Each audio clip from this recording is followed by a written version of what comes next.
Good evening. Welcome to the Frontline Online's panel discussion program this evening. It's on Afghanistan and the support networks that all of a sudden appeared after the 15th of August to help Afghans either get to a place of safety or to um, or to support them while they remain in Afghanistan. We have a very interesting panel of people who have been practitioners, journalists, people who've been working tirelessly since the 15th of August.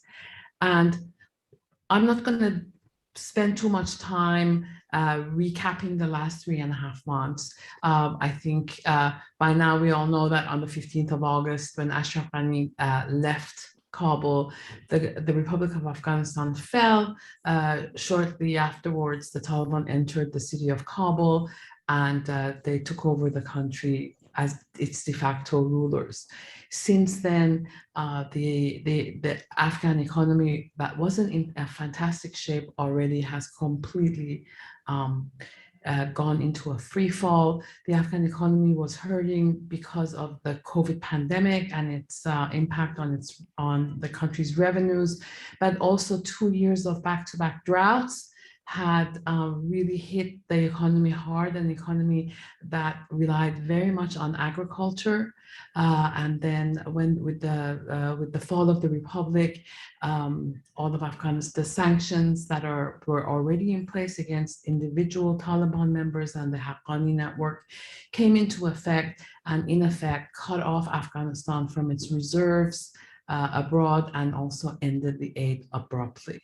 So against this backdrop, we witnessed how disorganized and not very well planned the withdrawal and also the provision of supporting and assisting Afghans in imminent danger to leave Afghanistan and get to a place of safety was. And as the economy deteriorated, we're now in a place where the UN is projecting that by the end of the year, there will be nearly 22 million Afghans who are at crisis levels of food insecurity. While there's been aid pledged, and in fact, the World Bank yesterday said that they were taking 500 million from the reserves to provide humanitarian support. UNDP also yesterday announced 300 million that will be used to provide cash assistance to Afghans. The aid that's channeled to Afghanistan is not getting there fast enough, and it's probably not enough for the level of need there. So having said that, I'm going to go to our panelists one by one. I'm going to start with Andrew North. Andrew is a journalist with 20 years of experience covering Afghanistan. He used to be the BBC bureau chief there, and he was just on a reporting trip to Afghanistan. He's just out last week. So I'm going to hand over to Andrew so he can tell us about the latest on the ground in Kabul and also his experience with evacuations. Over to you. Thanks very much, Roxanna, and great to be here, great to be talking to you all. The thing I want to put across, this evening in this, I think is a sense of how Afghanistan really is right now at a tipping point, heading towards what could be an even worse crisis than we saw in terms of the number of people who are affected than at some of the worst points of the war. Because as many of you know who followed the conflict over the last 20 years, a lot of the time the fighting was concentrated in the south and the east, with, of course, attacks in big cities like Kabul, which got the headlines, but it was the people in the south and the east who bore the brunt. What we have now is a situation where the whole country is being affected. And I felt that very strongly from a trip I've just finished. About 3 weeks or so, I was in Afghanistan. I traveled to the north, I traveled to the west, and I also spent a lot of time in Kabul. And there's many things, many kind of points I can say, but one striking thing was how because the Taliban essentially have control of the country at the moment, that means security generally is a lot better. And what you are seeing is the humanitarian crisis that is now affecting the whole country coming to Kabul, because people can use the roads to come from much further afield. So one of the stories that I was doing was looking at the malnutrition crisis. I saw that out in rural districts, but I also saw how that was coming to Kabul hospitals where people were coming from, say, as far away as Badakhshan. They were coming from faraway eastern provinces with their malnourished children, because they knew that at least in Kabul, that was where there was some chance of better treatment, of better support. But even there, they are completely overwhelmed. And I think going back to what Roxanna was just saying in her introduction, you mentioned that the World Bank is now talking about freeing up some aid, but what we have here is a situation that almost mirrors exactly what happened with the pullout, where the Americans created a military and a government structure where the Afghan military was dependent on outside support, on the American support, and they created, in effect, the same applies to the civilian government. And this is a system that is dependent on outside support. The health system was dependent, especially in the rural areas in the provinces, was dependent on World Bank funding. And one of the reasons why the health services collapsed in so many areas is because the World Bank at the moment has removed all that funding. So when they're talking about putting in some emergency aid to help out, this is a band-aid on the situation, because what you are still talking about a system that has had all its support networks pulled away, just like the pulling out the contractors meant that the Afghan Air Force couldn't fly. At the moment, those sanctions are preventing the system as it's set up from working properly. Just to say a couple of things about, and before I move on as well, about the Taliban. I'm sure many of you have seen the report that's just been released by Human Rights Watch, talking about these revenge killings, which of course flies in the face of their promise of amnesty. At the same time, there is a very kind of nuanced picture. It is not the systematic kind of clampdown that many expected. There are lots and lots of bad things happening. At the same time, there's also many people are expressing surprise that it is not the 1990s. One reason for that is that the Taliban themselves are under a lot of pressures. There's a lack of capacity. I mean, just to give you one example, many of the people that you meet on checkpoints, on the checkpoints you find in big cities, they tend to be teenagers. I've met Taliban who are 16 years old, because after years of punishing US airstrikes, the 20 somethings and 30 somethings Taliban, they've gone. And so they're filling their ranks with these kind of youngsters who've come from rural areas, never been to the city before. They actually don't have that much capacity for enforcement. So yes, there are these retribution killings that are going on, but there's also, in a lot of cases, they're simply not able to enforce the codes that they want. And they also have this pressure on them, which is, there's the pressure on the aid side, but there's also the pressure, I think, that you see coming from the Islamic State that is making them reluctant to make the clear statements that might then win some concessions. So I think you have a Taliban movement that is struggling to govern. It's obviously not, it didn't have a plan. It has a lack of capacity, and to some extent it is in disarray. And those are things that also, of course, in the end, directly impact the Afghan people, because they are the ones who are going to pay the price in the end as a result of the impasse that the country is in now. Okay, thank you, Andrew. We're gonna move on to Peter Bussian. Before we move to Peter, I'm just going to say, you're here with us this evening at an event about the Afghanistan support networks. It's a frontline online event. Please feel free to use the Q&A box to type in any questions you might have for any of our panelists. And if you want to ask any questions, come on live and speak to them directly. Please raise your hand. And once the panelists are finished speaking, we're going to open it up for questions.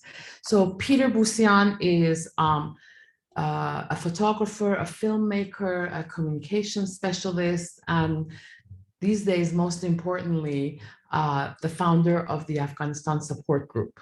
And Peter, I'll never forget the day I got that message from you that you had started the group and asked a small group of friends to join you on Facebook so that we could see how we can help Afghanistan and our friends, really. And so I'm not going to speak much more about it. I'm going to let you tell us about why you started it, how you started it, and what the group has become today. Sure. Thanks, Roxanna, and thank you, Pranvera, for organizing this important get-together. Yeah, well, so I had been working in Afghanistan for 20 years. I went there the first time when the Taliban were there the first time. I also had my 20th anniversary of working there in the spring when I went the first time photographing for the International Rescue Committee, and I ended up working there doing that and communications and film over the next 20 years. So, and my last trip there had been just in June this year, when of course I could. Well, we've all known that this was almost an inevitability for some time, I believe, and I could feel it in the air that this was going to happen very quickly, as I think many people did. So when this happened, I mean, my initial reaction was, why don't I just connect all of the people that I've known over the last 20 years very organically, people in media, people in development, people in government, and many Afghans there and abroad, in just an organic attempt to do something as individuals about this situation. And so I contacted in particular Roxanna and a few others who have helped me administer the page, and we all of a sudden we grew to a very large group of many people who have been working in Afghanistan for many years. And so the idea behind the page was not so much to be an organization to directly deliver aid or try to get people out or whatever, but to connect people. And so that has been the main purpose of this group, which is now the Facebook page and a website, and we're on Signal groups and Twitter and all these other platforms, but primarily it's the Facebook group, which connects so many people because many Afghans are on Facebook and people worldwide. And you can say what you want about Facebook, but in this particular instance, it has worked very well to connect people and groups, and then Afghans, and to focus on, for one thing, getting a lot of people out of the country, but at least as important, or maybe more importantly, to try to help the 36 million Afghans who are going to remain in Afghanistan, whereas 100,000, maybe 200,000 are going to get out. And we're very proud that we've been able to help in that effort. But moving ahead, our focus is also really on how we're going to help people who are on the ground in Afghanistan and are going to stay there. And also, one thing I want to mention is that the group is very diverse, and it's very chaotic. It's almost anarchic at times. We don't agree even as moderators oftentimes. Certainly we don't agree as a page. We have people who are, very staunchly, you know, anti-Taliban, all the way to people who are wanting to work with the Taliban where it's possible to help get people out as well. And as Andrew mentioned, whereas there are many, many, bad things that have gone on and continue to go on, it's not the 1990s, and certainly the Taliban haven't turned out to be the Khmer Rouge. So to some degree, the worst fears maybe have not happened. That being said, it's terrifying for many, many people there, and in particular, many people in certain groups. So so that being said, all I can say is that this is a totally organic project. It was not, intended to be what it became, but what we saw is that individuals stepped in to do a lot of the work that was left by a vacuum that governments did not provide, the US government did not provide, the UN did not provide. And we have gotten a lot of, we have delivered a lot of help. At the same time, there are many, many cases where we have not been able to.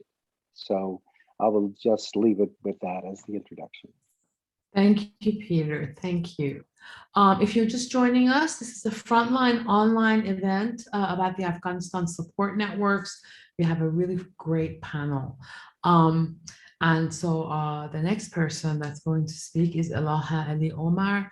I have to say, I don't know Ilaha personally, and I didn't know about her before the 15th of August.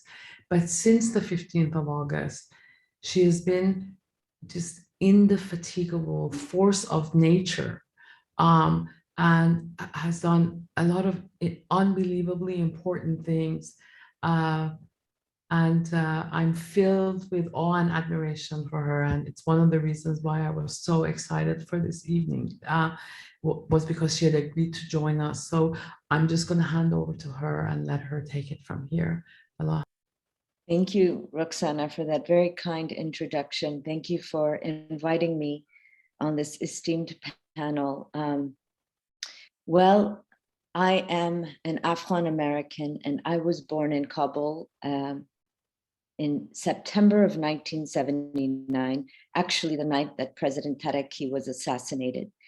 40 days later, my family and I fled in a very similar fashion to how Afghan people are fleeing the country today, to Germany.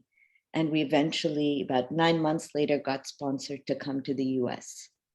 So all these events that are occurring has been quite triggering for me. But well, we're in the adrenaline rush of helping. And actually the past 20 years I've been involved with Afghan humanitarian work, very much on a grassroots level. And I've focused on people with disabilities, minority communities, and women.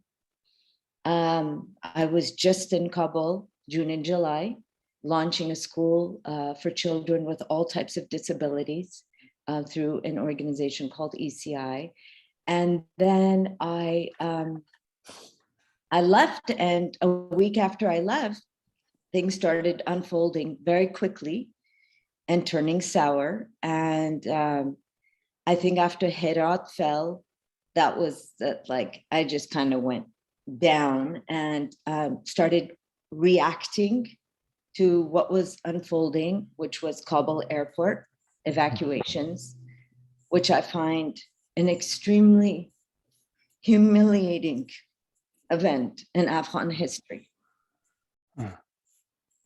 And, just getting people through those gates, it was a nightmare for me. I cannot imagine what those people faced and felt, and the fear and the frustration trying to get through those gates. So trying to focus on the evacuation and the humanitarian crisis and responding to immediate needs. So after Kabul Airport, we kind of moved to Mazar, which is where I met Elizabeth Rubin. And I think since I've met her, I've been working with her night and day. And anybody who's been involved in evac knows that it's a very tiresome process and very challenging. So I realized that we're kind of playing with people's lives, and there needs to be more accountability and responsibility. Basically, we're doing what should have been a military operation. And now civilians have stepped up to try to respond to this, like many of you on this panel. And I was mostly concerned with duty of care. The way I even got involved with Mazar is trying to find shelter for those Afghan people waiting for the airport to open in the parks and whatnot, getting them wheelchairs, getting them into a safe place or medical treatment. And then eventually I decided to launch a charitable fund called Uplift Afghanistan Fund. And I thought we need to organize and create structure around this. And there are many donors who wanted to donate to Afghanistan, but very unclear where to donate to, how to get money in the country. And so those challenges I tried to solve by taking their donations and directing it to the organizations on the ground who stayed behind, who figured out how to transition and reprogram under this new government. And again, at the same time, I do agree, many people tell me, Ilaha, you're focused on evacs. What about the Afghan people left behind? We have launched a series of food distribution and winterization packages to Afghan people. We're planning on hopefully reaching all 34 provinces and really thinking about how to maintain dignity and uphold dignity for Afghan people through all of these crises that have unfolded left and right around us, how to get money into the country, how to protect those that are left behind, and how to deal with probably the worst humanitarian crisis in the history. Yeah. Thank you, Ilaha. Thank you. We have two more panelists. This is the Frontline online discussion on Afghanistan support networks. And I'm going to move next to Elizabeth Rubin. She's a journalist formerly with the New York Times. She has reported from Afghanistan extensively and impressively. And again, since the 15th of August, she's been working to support Afghans, both the ones who want to leave Afghanistan, and I understand now Afghans who are still in Afghanistan. So I'm going to hand over to you. Thank you so much, and thanks for having me here, and thank you, Ilaha, for working with me so closely all these weeks and months. It's one of the upsides of this work is all of the people that we've gotten to meet and work with. It's been incredible, and that's actually through Peter. I got involved in this in August, like everybody, with friends who I was trying to help getting to gates and had absolutely no idea what I was doing, much like everybody else.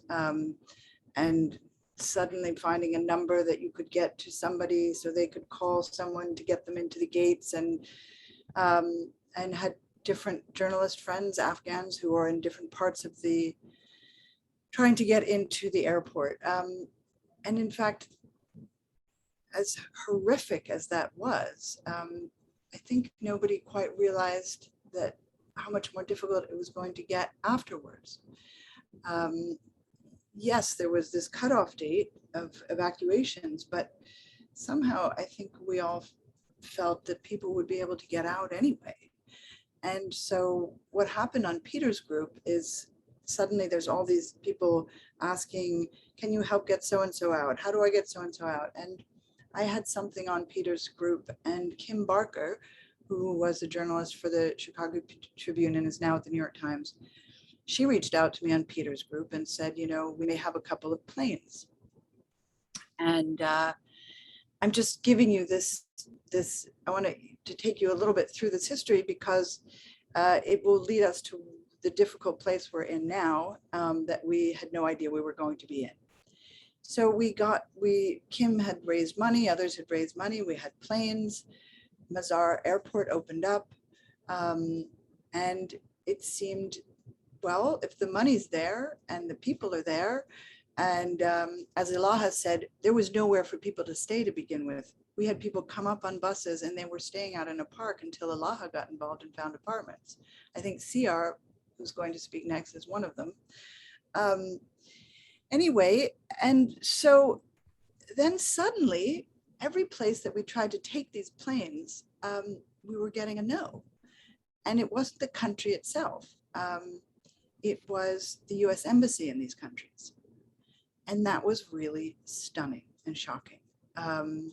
It shouldn't have been, but it was. And I was involved, and Ilaha was as well, with, and actually Siar got onto one of these planes with two very ill-fated planes that ultimately did get out, but took weeks and were hated by everybody because we made noise and we complained and we didn't stop, and got a very bad reputation as being troublemakers because we couldn't understand why, if there was the money to pay for it, if there was the place to go to, which was Doha, and if these were all people who had worked to help change Afghanistan in some way and were therefore allies, which has become a very strange term in all of this, what was the problem? Anyway, eventually these planes did get out, and Siar and others got through Doha and have made it to the US. But now there are hundreds and thousands more people who would like to get out. And as everyone has said, we face the problem of what to do with people who are inside the country. But there are very real problems for many of these people who have worked either for the government or as journalists. And, you know, like all of you, I'm sure, we're getting messages every day with somebody showing pictures of people being beaten, of kids who have been, one woman just texted me today and she said, please, is there any news on getting us out? My son was injured in a Taliban explosion. My daughter is ill. We have no money. I can't work. I'm a journalist. My husband was a prosecutor. He prosecuted Taliban. So we're in hiding and we have no money. And it's very hard if you have even a sliver of hope that you can help to say, no, you have to stay in Afghanistan. And so we keep trying. And there are many, many people all over the world who are working informally together to try and push against what has become a US policy of only taking American citizens, legal permanent residents, and special immigrant visa holders who have chief of mission approval. And that is a very large number of people, but it's also limited. What about all the people who never wanted to leave Afghanistan who suddenly find themselves having to leave? They didn't apply for an SIV or a P1 or a P2 or any Ps, you know? And these people are left behind and basically have been abandoned. So we are trying every which way, many of which I'm not even going to mention because the minute you do, it gets shut down. Every which way to try and get people out, whether it's tourist visas, whether it's another plane, another favor. And it's starting to become, rather than, even though we've raised the money for the planes, rather than getting whole planes of people out, we're now working family by family to try to find solutions. And at the same time, providing aid for people who are in Afghanistan who have no prospects of employment and are running out of their savings. And so the work that Ilaha is doing is, also identifying very poor and people in need, but even the educated and people with jobs, they don't have jobs, they don't have money. So it's across the whole country. And interestingly, just to go back to those planes, the problem was not the Taliban. That was also another thing. They were fine with people leaving. You want to go and you have a visa or a passport, or someone's going to pay me, and fine. But the biggest problem has been, I spoke to somebody who was very involved in all the consular services around the world, the US consular services. And he said, many of the young people who are doing the consular work, they don't have the power to overrule the bureaucracy. And the bureaucracy is saying no. And the bureaucracy is being told no by the White House, by Biden, who doesn't really want any more Afghans to come to the United States. And who many people have said, he just wants the problem to go away.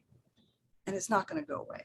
And so it's, it's been left to people in Sweden and Pakistan and in Malaysia, all over the world. I first met Andy, again, trying to get a plane to land in Georgia. I guess that's been very dispiriting to see that the people who are in government, who are just like us, they're like, there's no difference between them, but they have been the obstacles. And just one last thing is, the idea that there's a blockage, and so there's too many people in the lily pads and in Doha or in Abu Dhabi, in a humanitarian city. Well, a lot of money was released for resettlement in the United States. And it was given to Health and Human Services, the agency here, who gave it to the states. And the states don't know how to resettle people because it's resettlement agencies that are supposed to resettle people. But the Trump administration gutted all the resettlement agencies. So there's nobody actually staffed to try to help. There are empty apartments waiting for people. There's the money to relocate people. And so what we're mostly up against are, bureaucratic problems that we're all having to step in to try and solve, including the money that's not being released, in Afghanistan to help people there. So I think I will leave it with that.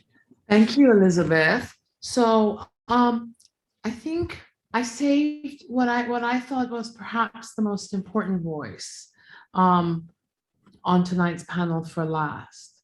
And this is Siar Ehsan. Siar is a former government official who used to work for the Ministry of Foreign Affairs, most recently in the office of the Deputy Minister for Political Affairs. And Siar is one of the people who was evacuated through the Mazar flights through the efforts of Ilaha and Elizabeth. He's in the US right now. He's in a camp in New Mexico. And I think it's very, very important for us to round up the discussions with Siar's words and so that he can tell us about his experience, both in the last days of the Republic, but also getting out and his arrival in the US. So over to you, Siar. Thank you very much. Hello. I would like to share with you my experiences since the Republic of Afghanistan fell apart, and which was on August 15th. That was the time on August 15th I was in the office, and it was like 10:30 in the morning that the rumors started that the Taliban entered Kabul, and everybody was leaving the offices. And by 12 o'clock that day, the ministry was almost empty.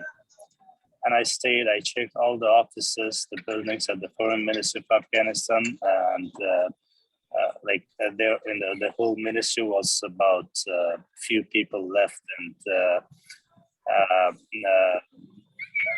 I went home, and the roads were crowded and the traffic was very bad, and the people were scared that they I put everything, my car, my wallet, and my cards, which prove that I'm working for the government. I left it all at home and went to the airport. And but unfortunately, there was no flight out of Afghanistan at that day, and people, the government officials, like ministers, like parliament members, most of them were at the airport that day.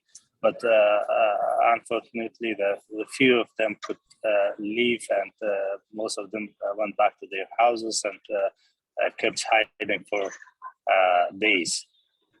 But this was my I can say this was my worst experience in my life, and actually it wasn't the first time that I had to leave the country, but it was the second time. The first time it was when I was a child in 1992. My parents decided to leave Afghanistan due to the war that broke up in Afghanistan, and we left Afghanistan. We lived in different countries, and on 2004 we went back to Afghanistan to serve our own country, and I started working for the government since 2013. And everybody hoped for a better future for Afghanistan, but unfortunately everything in Afghanistan fell apart, and we had to leave again our country.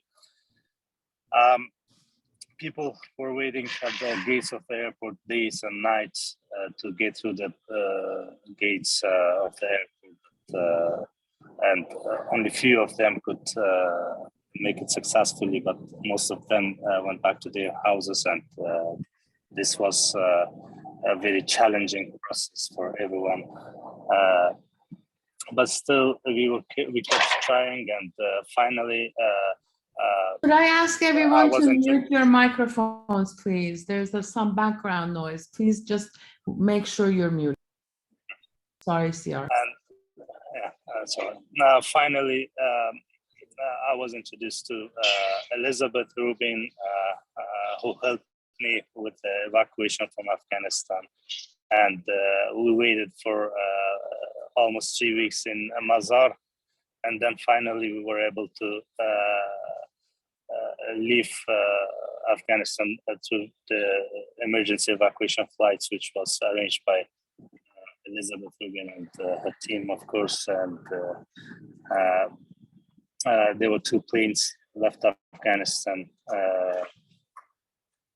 We went to Doha.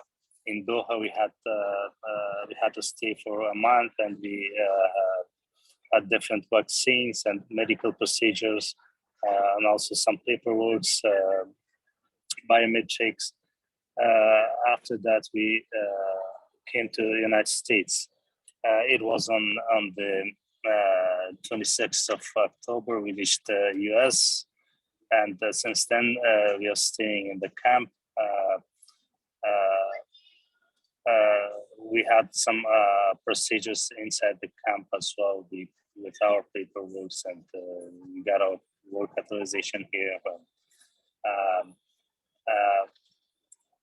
It's almost completed, I think, and I'll leave the camp soon.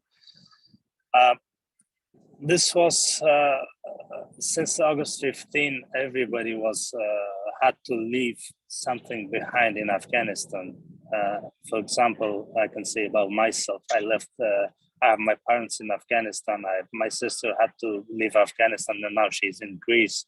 My another sister is in Tajikistan. She's waiting for to leave to another country. So the families got apart, and they left their houses, their jobs, they whatever they had, they made in the last years, and they had to leave everything behind and take a backpack and leave the country. It's very sad, and the worst experience which I had.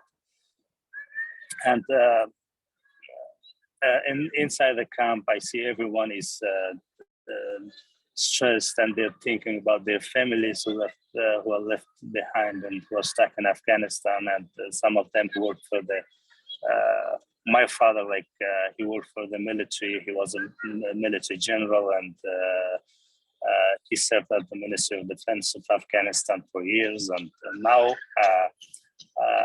he's being threatened by the Taliban. Recently, a few days ago, he got a call from a commander of a Taliban group.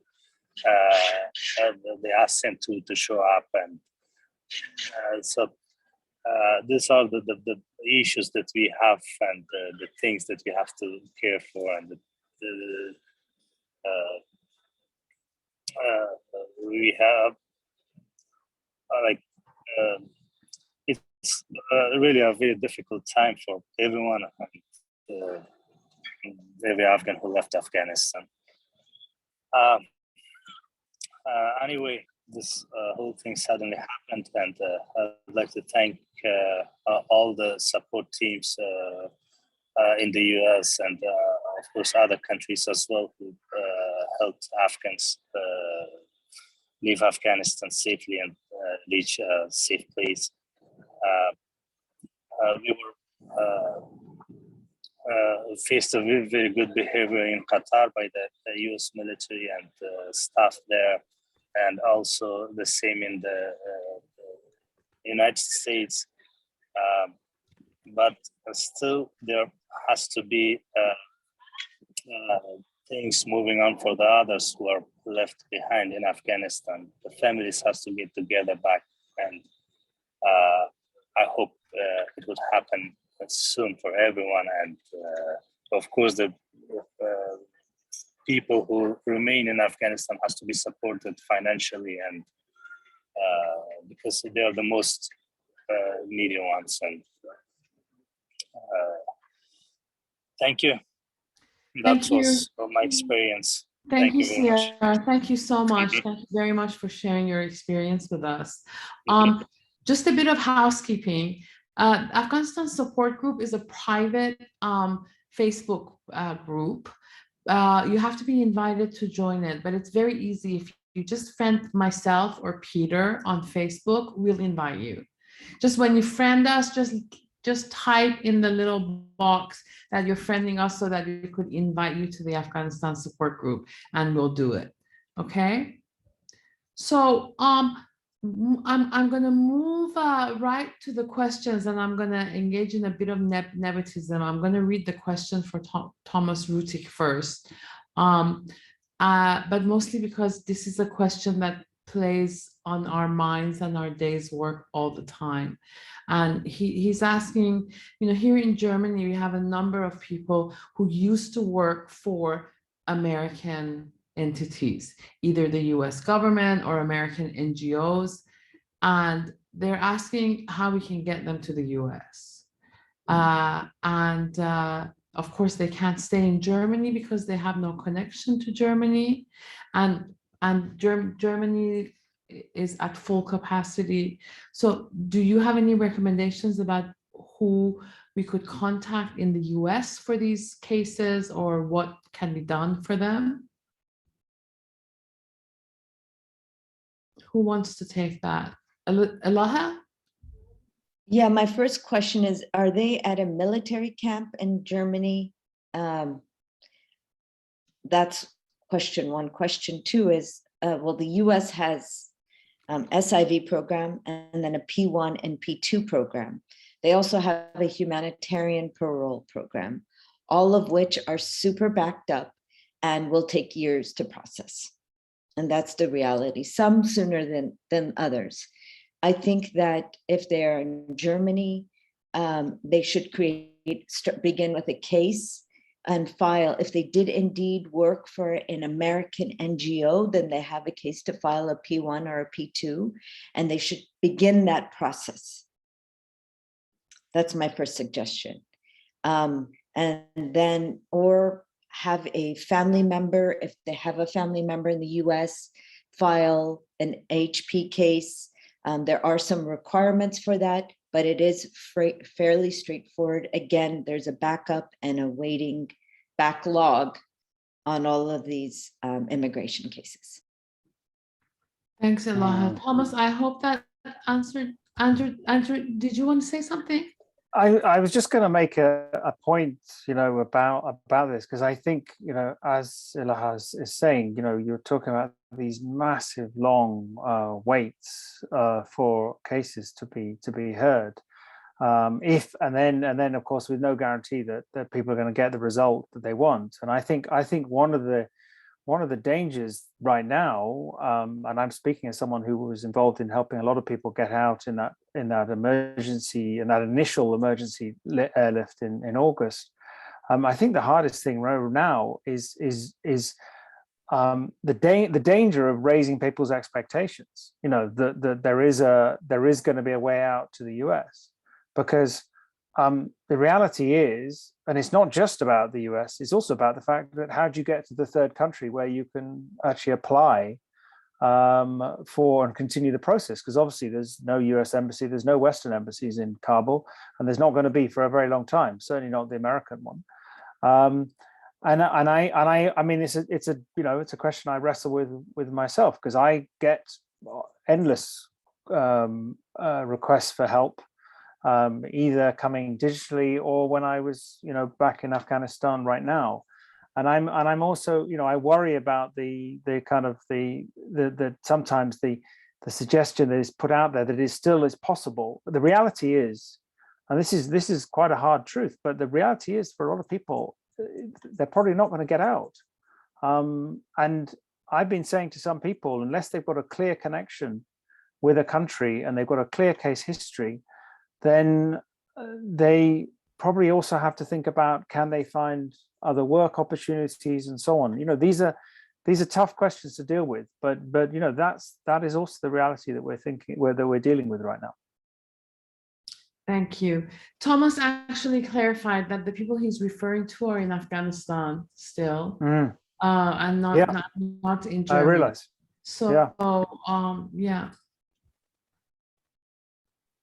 First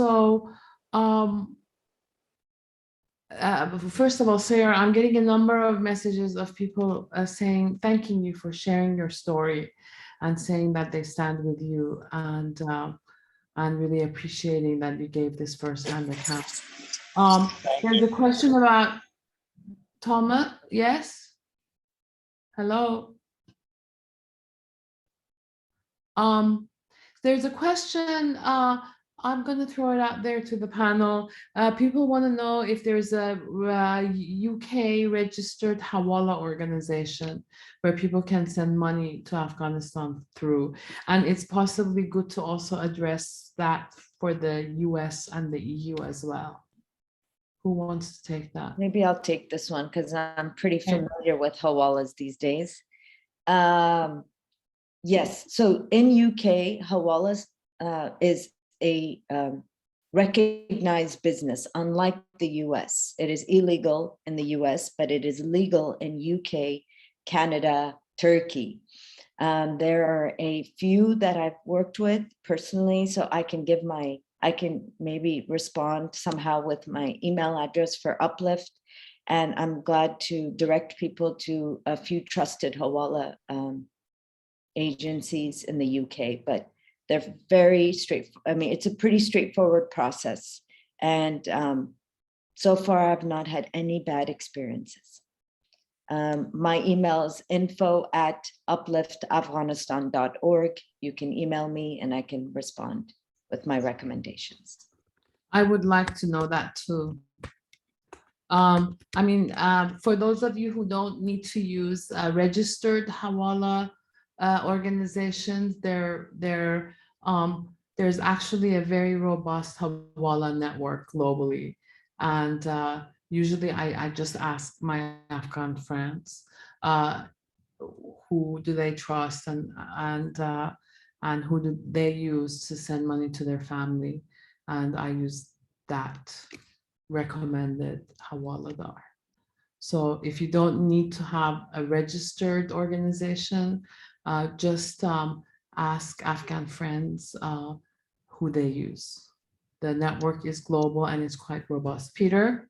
Yeah, I've also used MoneyGram to send money. That has worked to individuals. Mm.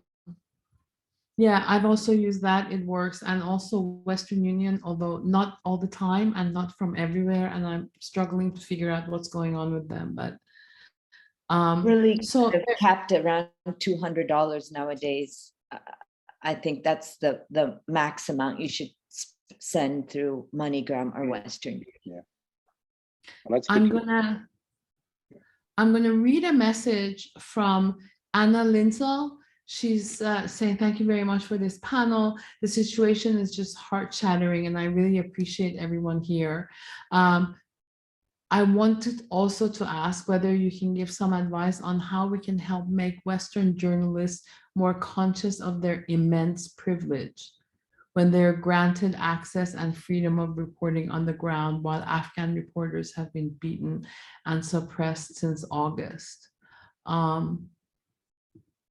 And Andy, do you want, or Elizabeth, do you want to take that first, and then Andy?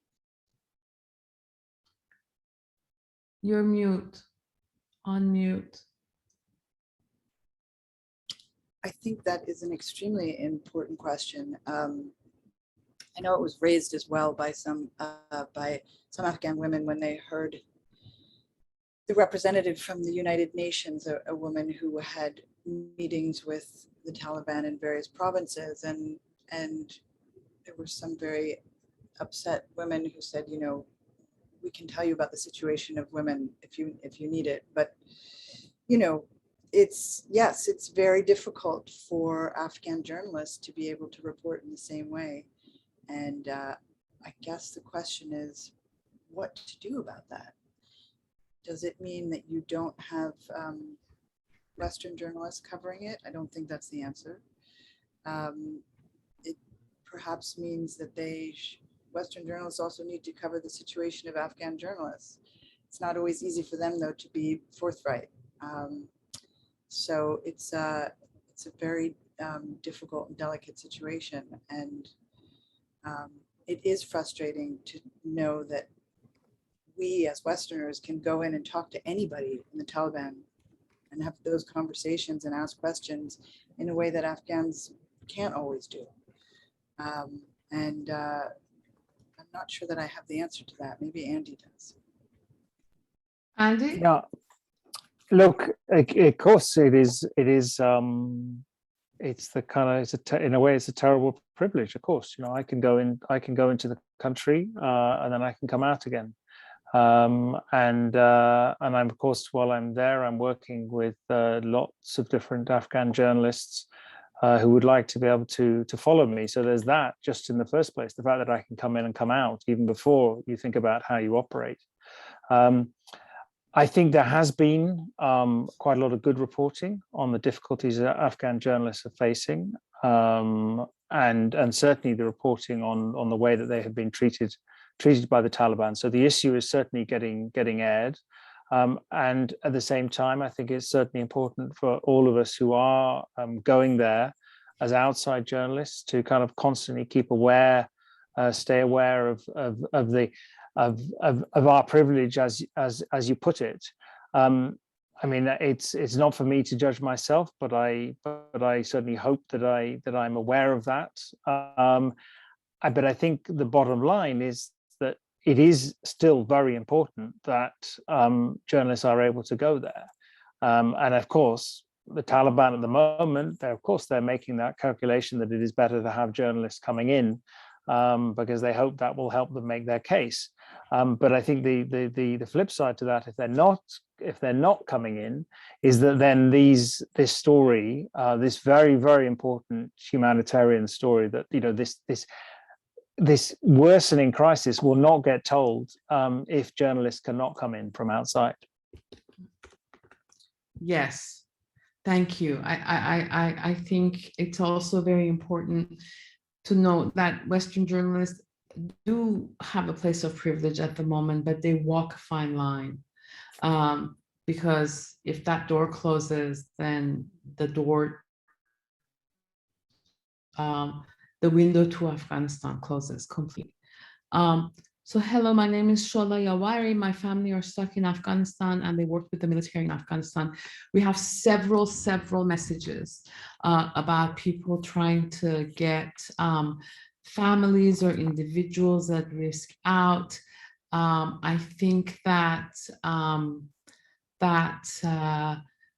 Ilaha has already answered that question, but what I am going to do is I'm going to save all of these these questions, and I'm going to direct them to the right person, and maybe they can write you back individually. Some people are writing saying that they've got places and options for people, but the costs associated with air tickets and getting them out are staggering. And there are a couple of questions about safe houses. So I just want to make a promise that I'm going to save these messages and I'm going to channel them to the right person, and maybe we'll even put them on the Afghanistan support group to see if any of the group members have any ideas. So then while I'm reading the questions, I want to go to Andy because you mentioned when you were in Kabul that you actually went to Abbey Gate. And for me, the Abbey Gate thing is one of the most disturbing aspects of this whole evacuation. And so I just wanted to ask you to tell us about what you saw and what it's like. Yeah, absolutely. You know, one of the reasons I wanted to go there was that I felt it was actually kind of important. It was that is a memorial site, you know, and I personally directed many people, friends, to that very place, to that canal. I was talking to them on the phone, linking them up. In the end, most of the people that I helped got out on French military flights, and I was part of one of the many ad hoc volunteer groups that kind of came into being through Facebook, partly as Peter was saying, and then it ended up with this, kind of almost sort of, it was this crazy situation where we were using WhatsApp, we were using Signal, we were using Google Maps to direct people to a particular place where they could then be picked up. But the place where everybody had to get to was that sewage canal right outside this tower, which still has the Turkish flag on one side and the Afghan flag on the other side. This breeze block tower with a red mast on top. And that's what I was doing for kind of those 2 weeks, was just saying, you've got to get to that tower. And so as we know, on the 26th of August, there was that horrible event of the suicide bomber who blew himself up there. What I think has probably had a lot less attention, but it has had some reporting, is just how many of the people who died there were actually killed by Americans. And because what happened in the aftermath of that terrible event, and of course 13 American servicemen were killed there, 13 service personnel, because there were women and men who were killed there. In the mayhem that followed, the Americans there at the Abbey Gate opened up on the crowd. And we still do not know how many people were killed. But one thing I think is how many people were killed by that American fire. We don't even know the total number that were killed there. But the drone attack in Kabul has had a lot of attention. That shocking incident when the family was killed in those kind of last few days after that suicide attack. But there's been far less attention about what happened there. Now, of course, it was the bomber that started everything off, but this is another really, really shocking kind of bookend to those events. And in a country that has had so much war over so many years, memorials at times are almost a luxury. the kind of one atrocity kind of just simply just brushes away the next. But that is a place that really does need a memorial. And I can tell you, so what it is now behind several Taliban checkpoints. The gate never opened again. It took me quite a lot of negotiation to go there.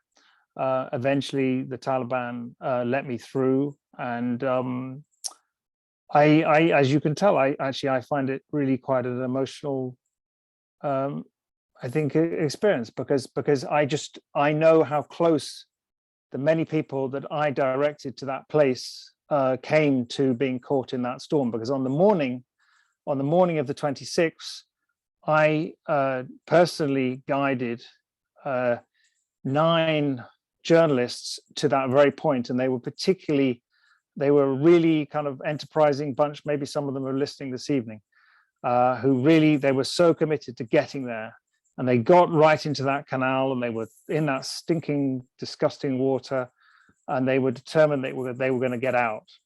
And then we got the first of several security alerts that started spreading around. They were just being circulated around, and we had to tell them to go home. And behind them were, on that particular day, there were somewhere around 100 other people that we were actually, me and other volunteers were directing. And we had to tell everybody to go home. And of course, it was devastating because they were so close. And at that point, the French had given us every indication that they would take all of those people. But we sent them home. And then a few hours later, we get the news that there had been, that attack at the gate. And yeah, it's. I think I will. I mean, it wasn't me there. So in some ways, I feel it's not really my story to tell. But somehow I still felt that I wanted, if you like, as someone, going back to the whole issue of having the privilege of access, I wanted to be able to go there just to see it, and also to be able to tell the story later on. Whoops, thank you very much. We have Jeannie Hartley, who's raised her hand, and I'm going to bring her in to ask her question live. Jeannie, you're up. Yes, thank you. Yes, thank you so much. First of all, I just wanted to mention, in relationship to the journalists, I spoke with a woman at the CPJ a few weeks ago when I was trying to advocate for some of my families. I have 30 families right now that I'm trying to help get out. I'm with the Afghan assistance group, by the way. And when I spoke to the CPJ a couple of weeks ago, she told me that there were over 10,000 journalists, people saying that they were journalists, that were pleading to the CPJ for help with assistance to try to get out, that they wanted to be brought out of Afghanistan, which of course isn't, a gargantuan issue for them. She had also stated to me that even if they had planes to evacuate people with, which they don't right now, that there would be no place to land the planes because of the lily pads being backed up. That's the first thing I wanted to say. The other thing that I just wanted to address, and I realize that there's no simple solution to this concern that I'm sure is shared amongst many people that are working to evacuate people out of Afghanistan, but that in relationship to the food shortage, regardless of how much food the World Food Program has or these small organizations have that are passing out, families like those with members of the NDS, Afghan soldiers, policemen, interpreters, these people that are HVTs, that are high value targets, that cannot go to the store. They cannot go to the bank. They have to stay in hiding. They cannot go to a location where there's a registration mandate with the district elders before they can collect food, because for them, literally, to collect a plate of food is virtually a death sentence, because they have to turn over their identity. They have to reveal who they are. So one of the concerns that I have is, how are these people going to eat? How are they going to be taken care of? The safe houses are overflowing. We know this. I've had families that I've been trying to get into safe houses for 2 months. There's no place to send these people. So my concern is, how is food going to be delivered to these people that have to remain in hiding? They cannot go to a store. So I have a lot more things to say, but I've taken up enough of your time.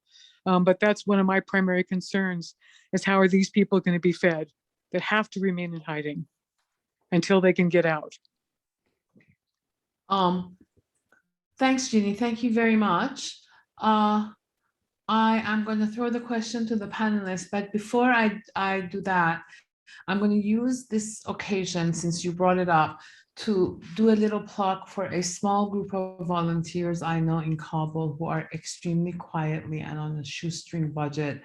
And as volunteers, they're running 16 safe houses and they're feeding about 1,000 families with very little money. And they have a Facebook fundraiser going. Today is the last day it expires. I'll put it in the chat box for anyone who wants to donate. And I'm raising it just because today is the last day. There are several other ways of donating, including through Uplift Afghanistan. And so what we're going to do is we're going to put a very small list of organizations in the notes when we upload this evening or tomorrow. And also you can always come to the Afghanistan Support Group Facebook page and you can ask us, you can reach out to any of us. I do have to say that I think Uplift Afghanistan probably is, it has been the most effective in getting funds out and funding. There's a lot of organizations. We will put a list out of the handful that we know of that we have verified there, because there's also a lot of we have internal discussions as moderators about whether a particular group is reliable or not. So there's a lot of unreliable groupings out there. Anyway, that's just me. I just wanted to say we have a vetting system, and really our intention at Uplift is to identify those organizations on the ground that are doing the work and support them and put them through this vetting process, also put them through the OFAC sanction list to make sure that they're not sanctioned. That's something very important that we have to be cautious of as well. So as far as answering Jeannie's question, I know in those cases where there are people hiding, and mainly commonly people who hide are transferring locations too, but usually a family member comes up to take the money or gets the groceries. So Afghanistan's community based, so somebody from the family will kind of assist the other family in collecting funds or getting food to them. Thank you. There's a question, it's from Arzu, and she's saying, is there a plan to help people who are not eligible for SIV or all the Ps? Is there something else in the works? Who wants to take that? As far as I know, no. Yeah, I mean, I also want to say we've been really focused on the US, and also we should also really cast our eye towards the UK and the EU member states and Australia and Canada, who've also been, in my view anyway, woefully inadequate. I do think we can promote some advocacy work. I have cases that don't apply for that do not get qualified for any of these visas, but I'm thinking about how can we advocate. I have an athlete, she's disabled, she's a female, she's a Hazara. She doesn't technically apply for, she cannot apply for SIV P1 or P2, but she really doesn't have much of a bright future anymore in Afghanistan. So I'm looking at disability awareness organizations throughout the world to try to kind of take her case on. And we might have to individually work case by case and find the right advocacy and support. And it's a lot of work. But if you truly believe somebody's life is in danger, or they don't have much of a, they're just going to have to be locked in and no longer able to do their sport or their job, or show their face in public because of fear of somebody connecting them to some, foreign establishment, then I suggest advocacy. Okay. Yeah, Yeah, so can that I just, ties. Yeah, go ahead, I Peter. just want to add to that. I mean, I believe that, we should focus on really increasing the advocacy for that. I mean, the fact that we have this ridiculous system of P1 and P2 and SIV, and the Taliban are not making any distinction, between this bureaucracy, and the fact that this country, after being there for 20 years, doesn't have just a general amnesty to bring in 200,000, 300,000 Afghans, is absolutely ridiculous. I mean, go to rural America. I was in Montana and in the summer, and talking to some ranchers, and they said they can't find people to work anymore because the entire part of the country is vacating. I mean, there is so much space here, and there's so much room to take these without having any kind of a negative impact on this country. In fact, it would have a positive impact to bring, a large group, not 20,000 Afghans, not 30,000 Afghans, but hundreds of thousands of Afghans who are particularly at risk because this country was there for 20 years. The fact that we don't have that is a disgrace. So we do need to really increase our advocacy to bring that about. I just want to jump in there, and I agree with you, Peter, completely. And recently, I don't know if you followed this, but Senators Blumenthal and, believe it or not, Lindsey Graham have co-sponsored a bill to push the administration here in the US to take more people at risk, to get the SIVs and the rest, but to get rid of this system in a way and look at people who are at risk and start bringing more people. And somebody asked a question about reaching out to representatives, and absolutely. I mean, there are cases of people being able to work with congressmen or senators or congresswomen or representatives across the country who have helped to get individual families across. And I think the more engagement there is with Congress and the Senate, the more that advocacy is going to pay off, because there are a lot of angry people across the country, and people on both the Republicans, Democrats, who want to help bring Afghans here. I mean, Ilaha tells a story of running into a vet in a printing shop when she was printing out the cards for Uplift Afghanistan. I mean, Ilaha, you should, it's one person, but it's happening all across this country. People want to bring Afghans here. Ilaha, please will you tell what happened? Yeah, I went in a rush to find a printing shop to print some business cards. And I kind of just ran into this printing shop, and I need this, please hurry and help me. And I'm from Afghanistan. And the graphic designer was sitting in the room, just looked at me. And eventually I sat with him. He started designing the card, and 10 minutes into it, his eyes were bloodshot red, and he just looked at me and he's like, I served in Afghanistan. And then he got choked up, and he was just so emotional. And many of the people who have served in Afghanistan and have visited, our journalists, everyone, they do fall in love with Afghan people, and they do see the beauty of Afghanistan. And it's a very rough time for Afghan people and people who love Afghanistan, our allies.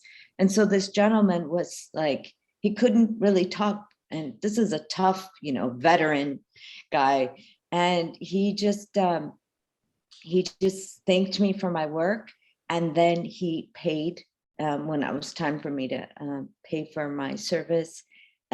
He took money, $120 out of his wallet, and paid for it, and just tearing, and just realizing that there are people who are hurt and angry, as Elizabeth said, by the decisions that have been made and the repercussions of those decisions that the ultra poor pay for. Typically, the poor the disabled, the minorities, the at-risk people. They usually pay the price. Can I just quickly add something? I mean, in terms of just on the kind of the whole issue of advocacy, I think, yes, advocating for those who want to leave is important, but I think the bigger picture issue is advocating for lifting these sanctions, because it's the Afghan people in huge numbers. They are going to come, but they're not going to be coming on planes. They're going to be coming to all the surrounding countries. And already they are, of course, maybe 5,000 a day crossing over through Nimroz province into Iran and Pakistan. The numbers are growing all the time. It doesn't get a lot of attention, but they are going to come if these sanctions stay in place. And I think this is the thing that really matters now, and that affects all those people who are there, obviously hoping that their cases will be eventually accepted and they'll be able to get evacuated. The country is basically being strangled, and I think this is something that really needs to be said. That there is another way. It makes no sense when I think about, the other day I was at Kabul Airport, and I'm watching trucks that were bringing in aid, bringing out aid that had just been brought in on a Qatari Airways flight from the European Union. It's all labeled, the usual way, European Union aid and everything. But it makes no sense to be sending in aid when you can actually let the economy function in as normal a way as is possible in Afghanistan. But sending in aid while you're strangling the economy, it makes no sense.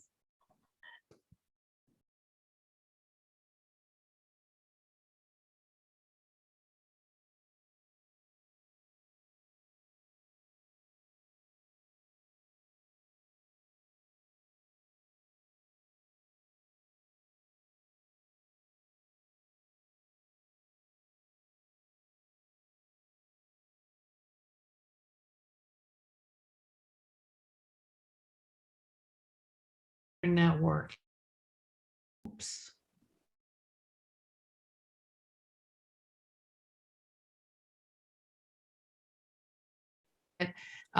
Their former employees out, they all have P2 case numbers, but financially it's difficult for them to get to a third country.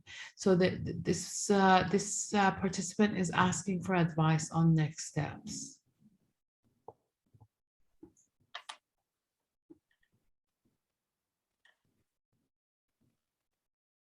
I would just say, if it really depends on the level of danger.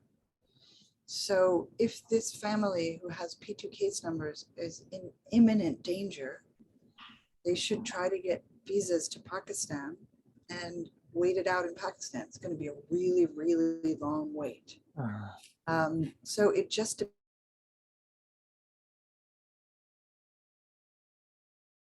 Agreed. One of the things I want to highlight is, please don't tell people to go to Iran.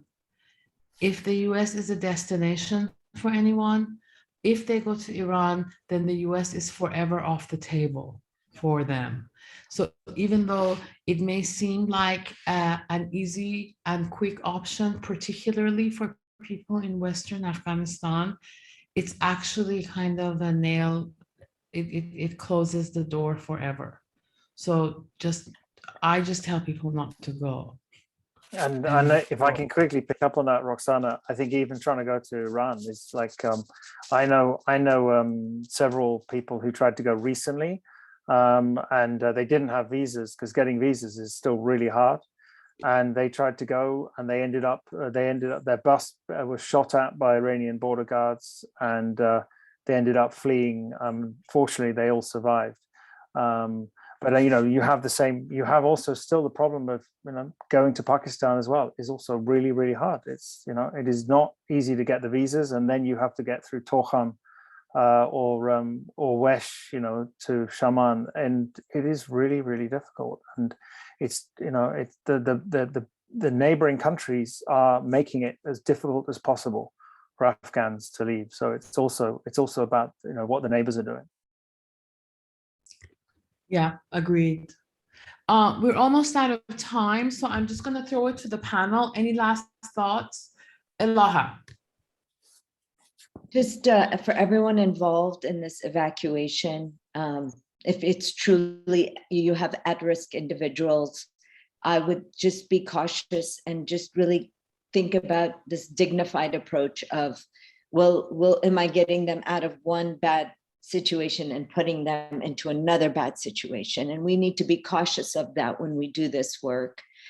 And also just the focus of supporting in-country humanitarian work, and the need to get Afghans support to get them through winter and to get them fed, because those are two looming major factors for facing Afghan people: food and to stay warm through the winter.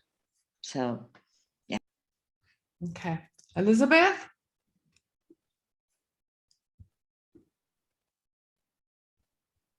Sorry, I was muted. I think, this, what Andy said about the sanctions, I think it's particularly inhuman to both forbid people from leaving and to forbid them from having money and food.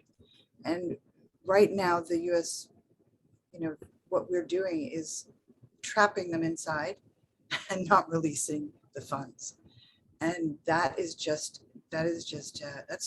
almost criminal, And I think that kind of advocacy and the voice of people demanding that to change is something that everybody should be trying to do in one way or another. And can I just quickly follow up on that as well? Is it because it's not just about the the frozen reserves? Why is everyone discussing hawala as a way to get money in? It's because the banking system is paralyzed. And it was possible to send money to Afghanistan before August the 15th. It wasn't always as easy as some places, but it was possible.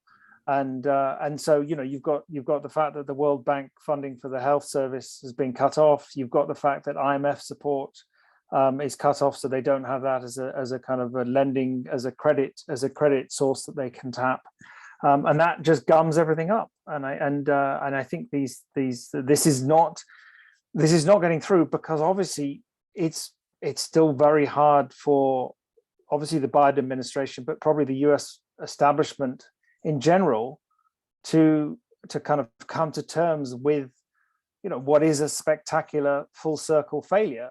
20 years of blood and treasure has ended up with the same group back in power, and that is very hard to take. But at the same time, pride at the moment is getting in the way of human lives. And I'm not sure that the issue is, even though there has been a lot of reporting, that just how this is working is coming through. Thanks, Andy. The only thing Peter? I would add, I just want to add one thing to that, which is, don't wait for the US to get over pride. I think the rest of the world also has to step up. Europe is going to see a massive refugee crisis. Turkey is, Iran, everybody is. And so the US may never get over its pride, and there's a big world out there that can help Afghanistan. And we should just also not always be so US focused, even though the US was the biggest player there and is the most at fault. But we need to also be focusing attention elsewhere to help Afghanistan.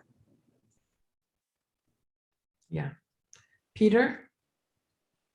Yeah, I completely agree with what Andrew and Elizabeth and Ilaha have said. The U.S. continues to go down. I mean, the U.S. is obviously a waning power, and it continues to make these massive mistakes. And Biden got out of there, but then it's as both Andrew and Elizabeth said. I mean, they're strangling the money within the country and not offering a way out of the country either. So what I want to say is that, related to our group, what I've learned is that because it's such a diverse group and there has been so many different points of view, is that none of us can rely on governments to bring about whatever change you have in your mind and in your heart. So whatever it is, wherever you are on this spectrum of Afghanistan, take action and you use our page as a tool, use the other groups as a tool, use whatever tools you have, and whatever your point of view is, work towards that kind of change. Because what I've learned doing this is that we can change things and we can make things happen as individuals, and we needn't sit around and wait for governments or international organizations to act, because they're not acting.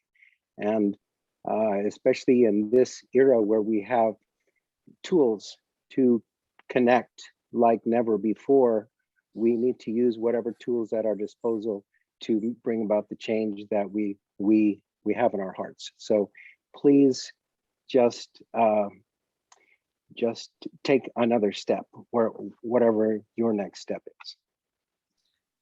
Okay, so I'm going to give Siar the last word this evening, but before I do that, I just noticed that we have 2 participants with raised hands, and I'm going to go to each of you 3. I'm going to go to each of you, but only if you have a very quick question. I'm going to take all 3 questions at the same time and let the panelists answer. So I'm going to first start with Farnoosh. Hashemian Farnoosh, do you have a question? I posed my question in the Q&A, and my question was with regards to what extent are we reaching out to those who are experts in the field? Many of us did not know what resettlement schemes or what evacuation or what security meant, and we were all thrown to this chaos. And some of us are functioning as like we're really strained, but there is expertise out there. For example, I know that many of the recommendations that are made to the US government in terms of what they need to do, in terms of who should they bring, and what kind of new mechanisms to put in place is from what I hear from the immigration lawyers, is wrong-headed, and it's going to, in the long run, really harm immigration for other vulnerable groups that are not Afghan. So I'm just posing that out there. Thank you. All right, great. We got it. How are we reaching out to experts? It's just that we're going to get kicked out of this Zoom session, so I'm very keen to get the other questions. So thanks, we got it, Farnoosh. I'll get one of the panelists to answer. Arzu? Hello and hi to everyone, and thanks for this group. It was since I joined this group, it's really helpful and helping everyone. Thanks for your hard work for Afghans. But my question is, as Allah has said, and also there was another panelist who said we can't get everyone out of Afghanistan. I understand that, but in some cases, like in my family, my 2 brothers was a military. But my brother, because they were young, they could escape country. But my father, who is very sick and diabetic, my mom, 3 of my siblings, they are minorities. So they left, they are just in hidden, and they have nothing, like they don't have SIV, they don't have P1, and I don't have any connection to get them out. They can't cross the border illegally because my dad is very sick. And even my dad, he can't get his medicine. He's really sick and he's diabetic, but they change accommodation every 1 week, 2 weeks, and they're really the victim of my work and my 2 brothers. I'm just wondering, is there any way to help such vulnerable groups or not in Afghanistan? Thank you, Arzu. Thank you for sharing your family stories with us, and I'll let one of the panelists answer. And the last is Akbar. If you can ask your question very quickly, Akbar, go ahead, please. Thank you. It's not a question. I'll try to make it a quick comment. I thank everyone in this group trying to do whatever they can for Afghanistan. This is just an urge that while Afghans are needing humanitarian support, food, evacuation, Afghanistan hasn't ended for us, whether we are out of Afghanistan or in the country. So whenever we see a Western media or a Western organization in Afghanistan normalizing the Taliban and talking about the Taliban in a way, in a positive manner, it impacts us. We haven't we are still suffering from the attacks of the Taliban on us. It doesn't matter that they're back to power right now. They have killed us. They have killed our families, and normalizing them in any way is not going to help Afghans. Whatever effort that's going to happen to help Afghans, I know that every Afghan, the first thing that they want is to not normalize the Taliban. So if we see a Western journalist or a Western entity saying positive things about the Taliban, talking about positive experiences about the Taliban, just remember that we are still recovering. We have trauma. This is not okay, regardless of whether we have evacuated or are still in Afghanistan. Thank you. Thank you very much. That's a very important perspective. Thank you for raising it. Okay, so 3 questions, panelists, and then if you could answer them quickly, and then we'll go to Siar so you can have the last word.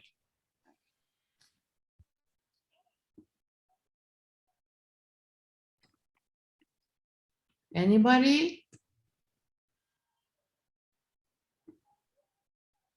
So, okay, if no one is going to speak, I'm yeah, just go ahead. say for Arzu immediately, because I'm still in this crisis response mode. I think that for the families that are in hiding, it's unclear. I mean, we're fighting very hard to press government to push for those people who don't qualify under these categories. That's going to take time. And so people don't have food and need money. So we feel like sometimes shifting our energy towards also getting people funds to get through the winter has also been helpful to some families. So I'm happy to see if I could get some funds to your family, Arzu, to get them through this time if that's what they need immediately. And then we're continuously working on advocating for at-risk family members or families who do not qualify under the existing visa programs. Okay, thank you, Ilaha. I'm going to answer Farnusha's question really quickly. As Ilaha said, we're all still in crisis mode and our heads are still reeling, and and a lot of us haven't really even, it hasn't been yet 4 months, so a lot of us haven't even had the chance to take a beat to get our heads around a lot of what has happened and what is happening in the future. Having said that, different people working on this have different priorities, and they focus on different things. And some people are talking to experts and to government officials. I mean, I can tell you, I myself participated in a meeting last week where there were participants from every government, including the US government, but as far away as Australia and all the EU member states, the discussions were around what is the situation in Afghanistan now, making recommendations to governments about what their policies should be for asylum seekers and refugees and that sort of stuff. So that's happening. And I find it hard to believe that it's immigration lawyers who are informing US policy. I just don't believe that's true. But they do, I bet, but they should and do have a seat at the table. Okay, so, and Siar and Akbar Zubaydah, I really want to thank you for raising that perspective. This is something all of us grapple with every single day. And I want you to know that these panelists, myself, and almost everyone we know, with every action that we take, that is top of mind for all of us. And this is not something we're taking for granted. And I hope I'm speaking for everyone when I say that. But it's a balancing act. Siar, you're up. Thank you very much again for all your support and efforts and help for the Afghan people. Of course, it's impossible to get the whole Afghanistan out of Afghanistan, but I just wanted to mention that the most important thing is to get first to get those who are facing the highest threat from the Taliban out of Afghanistan. And I know that the things are stopped right now, and it's only being a process for the SIV, approved SIVs, and those who have visas or holders of foreign other countries. But I would like to propose, if I don't know if it works or not, to write a letter to those who have authority to decide and bring others out of Afghanistan who do not have SIVs or P2 or P1. It's I think writing a letter to I don't know, maybe the President of the United States and get it signed by all the supporters. I know you have supporters from the senators, from the veterans, and from the military, journalists. I think it would be, it would have a good impact and could affect and help others leave Afghanistan. Thank you very much. Thank you, Siar. Thank you very much. Okay, so I think a couple of really strong themes have emerged. The first one is that advocacy works. Advocacy works in the US, you write your Congress people. Advocacy works in Europe, advocacy works in the UK. If you want to help Afghans engage with decision makers, write them, make your voices heard, let them know that their constituents are watching and care, and they want good decisions and correct action.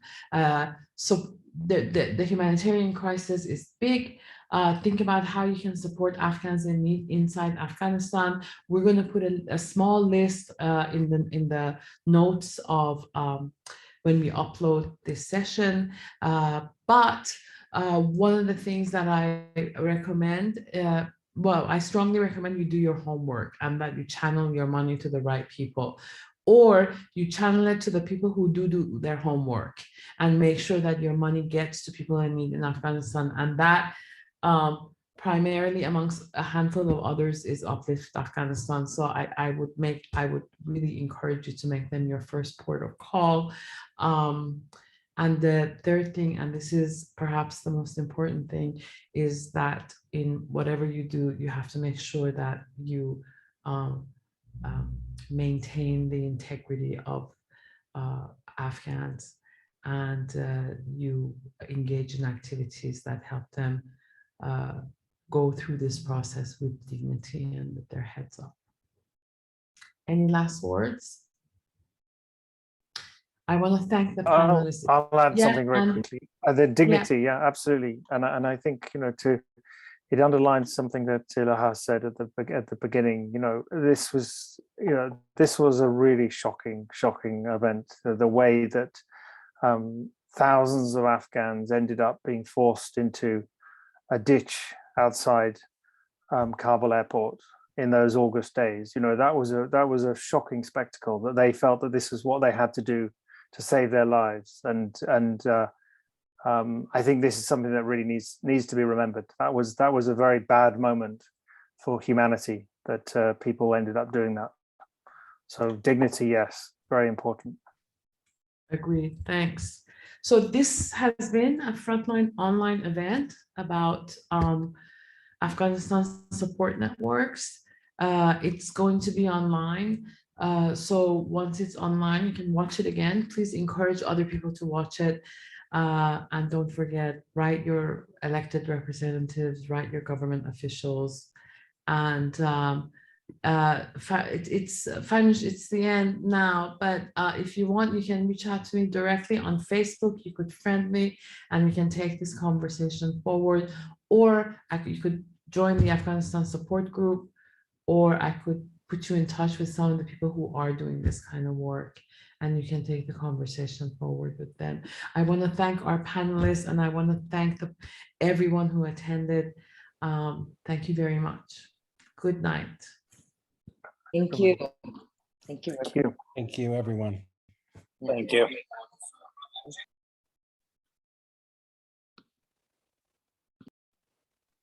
Good job, Roxanna. Yeah, good job, Roxanna. Thank you. I think it was good.